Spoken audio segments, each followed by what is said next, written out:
Hello, this is Arif Irfanullah. I'm the lead instructor at IFT, and in this brief clip, I'll talk about how you can prepare for the Level I exam with IFT. The Level I exam is based on the curriculum, so it makes sense for us to spend a few minutes to understand the strengths and weaknesses of the curriculum. First, the strengths. The CFA program curriculum is one of the best introductions to finance you will find anywhere. It is rigorous and comprehensive. The curriculum has excellent examples and practice problems which will help you prepare for the exam and also help reinforce your concepts. And very importantly, when the CFA Institute creates the exams, it considers only the curriculum. But the curriculum also has some weaknesses. It is extremely long and at times difficult to read. The practice problems and examples in the curriculum are good, but sometimes the solutions are presented in a lot of detail. And in fact, if on the exam you start writing solutions the way they are presented in the curriculum, then chances are that you will not complete the exam on time. Another issue is that the curriculum does not have enough practice problems. So, how can you design a study program which leverages the strengths of the curriculum but at the same time helps you overcome the weaknesses?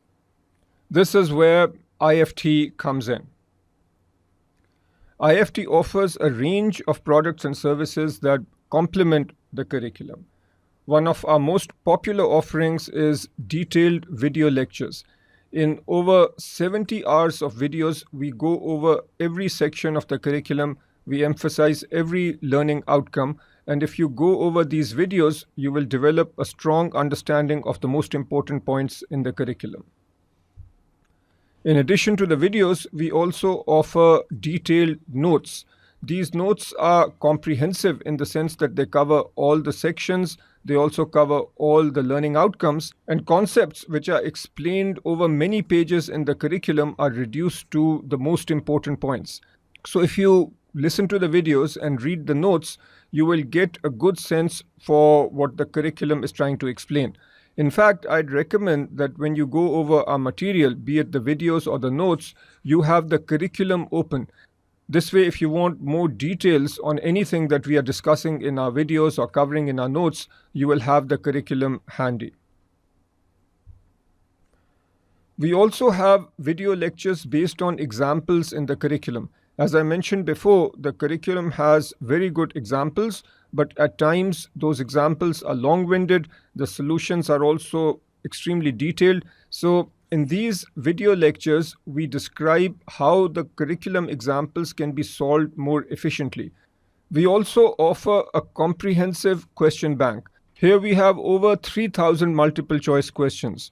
These questions cover all the learning outcomes in the curriculum, and they are based on curriculum questions. So when you do these questions, you get a good sense for the sorts of questions that you might expect on the actual exam. You can work through these questions online, and we also give you the flexibility to download the questions into a PDF document. Next, we have topic exams. Once you complete a given topic, such as quantitative methods or economics, you can then take our topic exams. This helps you assess how well you have understood a given topic. We also offer a high-yield course. This course has 3 components: high-yield videos, high-yield notes, and a high-yield Q bank. What we do here is summarize each reading in 15 to 20-minute lectures. The notes are also summarized. The idea is that once you have covered material, you will notice that in a few months you start forgetting what you've covered.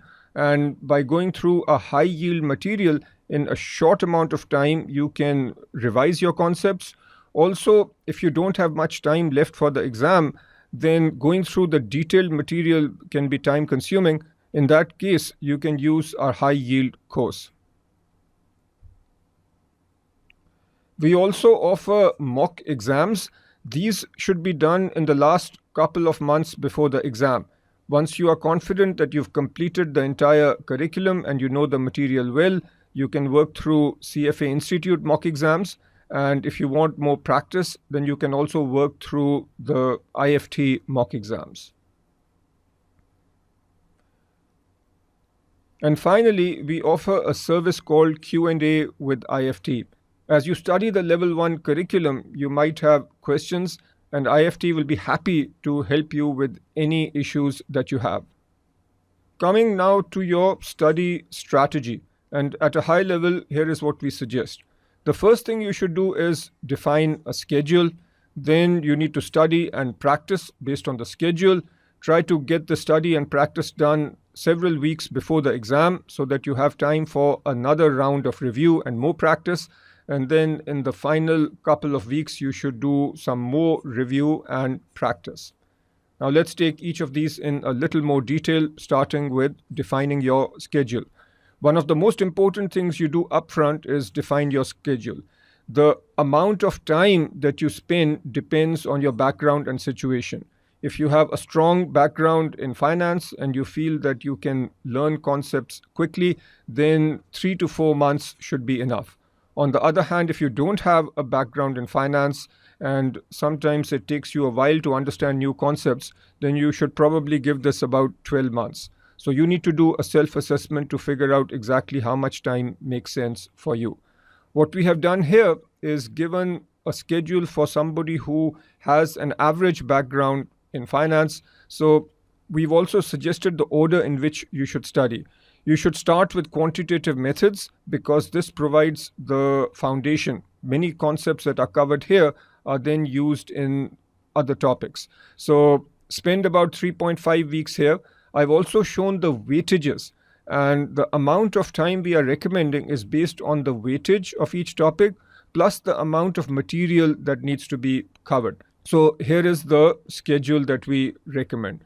Also notice that overall this is taking about 24 weeks. What we are talking about here is your basic study and practice. If this takes about 24 weeks, then you should spend about 1 month on the second review and practice, and then about 2 weeks on the final review and practice. So that's the point I'm making here, that you should leave time at the end for review and practice. Students with no background in finance should cover the material at least twice before the final review, and that's what I'm showing over here. So you have this basic study and then one review and a second review. Obviously, if you do have a finance background, additional reviews can only help you prepare better for the exam. Just another tip in terms of defining your schedule. On our website, we offer an Excel file which shows all the readings and the IFT lectures for those readings. You can also see the amount of time for each of those video lectures. So this will give you a sense for how much time you need to spend listening to the lectures. Now this file can also help you schedule because you can put down when you plan to do a particular reading. We believe that a reading is complete when you do the practice problems from that reading. So you can identify whether or not you've completed the practice problems, and you can also keep track of your status. So when you start your studies, make sure you download this file, and it's a helpful tool for you in terms of staying on track. All right, your schedule should only take 1 or 2 days. Your real work here is in the study and practice phase. Now, during this phase, your first activity is to understand the concepts. You can understand the concepts by looking at the curriculum, but I feel the best thing to do is to listen to the IFT videos and to read the IFT notes and use the curriculum as a reference. While you do this, you should also take your own notes. As you study a particular reading, work through the curriculum examples. And this is active learning because as soon as you study a concept, the best way to internalize that concept is to actually solve some problems. And the curriculum examples are spread throughout a given reading. They are important examples that you should try and attempt. And as I mentioned before, the IFT videos can also help you understand these examples. In the notes, you will also find IFT examples. Try to work through those examples as you are covering a particular reading. When you are done with a reading, then you should attempt the IFT question bank. In addition to the IFT question bank, you should also do the practice problems in the curriculum. You will find these at the end of every reading. Once you complete a given topic, such as quantitative methods, then do the IFT topic exam. This will help you evaluate how well you have covered a particular topic. I also recommend having a review cycle during your initial study phase, because you will notice that 2 or 3 months into your studies, you will forget material that you studied in the past. So, spending a few minutes every week going back and revising your notes from earlier topics will be extremely helpful. The most important thing, however, is to stay on schedule. If you do not stay on schedule, then towards the end, you will not have enough time for practice, and that will compromise your chances of passing the exam. Coming now to the second review and practice phase. So here you can take advantage of IFT's high yield package. You can listen to the high yield videos, read the high yield notes. Here, in a very short amount of time, you can review the most important concepts. The high yield Q bank covers the most important questions from every reading, so make sure you do those. The curriculum practice problems should be done again. Now, if you've done these as part of your first review, I would recommend that you do these again, because these questions give you a very good sense for what will show up on the actual exam. Also, you will have made some mistakes during your earlier study, and this is a good opportunity to make sure that you have learned those concepts and that you are not making the same mistakes again. Also, work through the CFA Institute online assessments. When you log on to the CFA Institute website, you will be able to find these questions. They are organized by topic, and I would strongly recommend that you do all these questions. And then we come to our final review phase. Here, you can review your notes. You can also study the IFT formula sheet. At this stage, you need to make sure that you know all the formulas, you know all the facts, because this is the information that you need on the actual exam.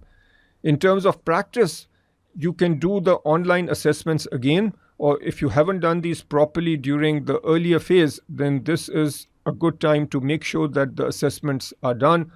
You must also work through the CFA Institute mock exams. These will be available on the CFA Institute website. Attempt these exams when you are reasonably confident that you know the entire curriculum. If you need more practice, then work through the IFT mock exams. So that is it in terms of the material we offer and our recommended study strategy. Now you should get the basic IFT package today and start your studies. This package is free. You can also access other free resources on our website. Once you start your studies using our free package, you might feel that you want to upgrade to a package that suits your needs. So for example, our basic package here covers the detailed videos, but the question bank is not included. If you want to use the question bank, then you will have to upgrade. And if you have any questions, please contact our support team. Thank you and best of luck with your studies.